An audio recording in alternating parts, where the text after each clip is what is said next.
জীবনে এমন জিনিস নেই যা মাতৃত্বের চেয়ে বেশি গুরুত্বপূর্ণ।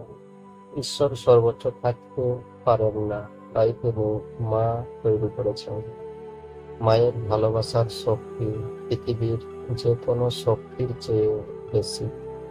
কেউ তোমাকে তোমার মায়ের মতো ভালোবাসেনি এবং কখনো ভালোবাসবে না। মায়ের ভালোবাসার সব থেকে পবিত্র। এমন তোমার ছিল যখন আমার খুব বেশি বন্ধু ছিল না, কিন্তু আমার মা সবসময় আমার বন্ধু ছিলেন। আমার পিছনে আমার মা থাকলে আমি যে কোনো কিছু করতে পারি। তিনি আমাকে শক্তি দেন। মা হচ্ছে জীবনের তোড়ার সবচেয়ে বড় ফুল।